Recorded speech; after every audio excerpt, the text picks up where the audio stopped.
कि राजा जी अखिया बनिया आसमान जैसन आराम भगवान जैसन। लास्ट गाना में ये गाना की बात आप सभी के बीच खुशी कर हम आए आप सभी के बीच। अभी हम ले जाइए बानी चैन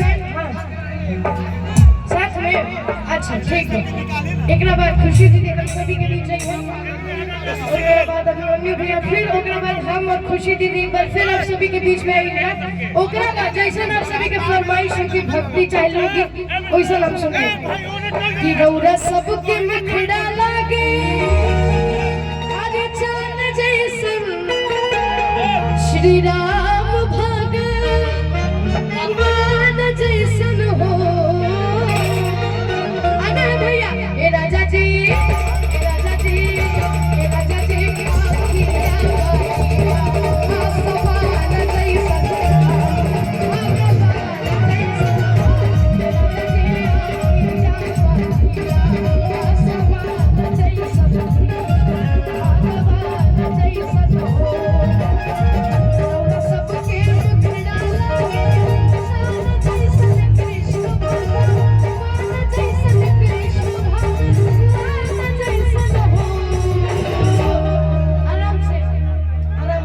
हल्ला गुला नहीं करेगा।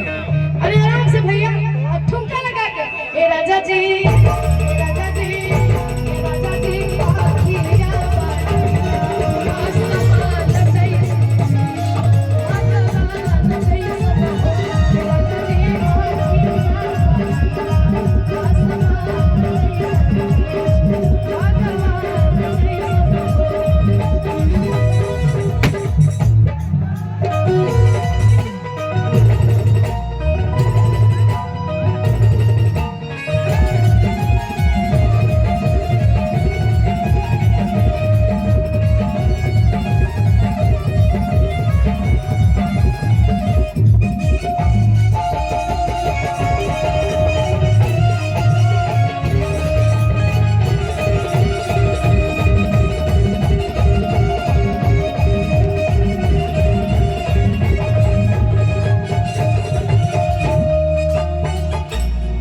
श्रवण कुमार जैसा इत बिट होए हैं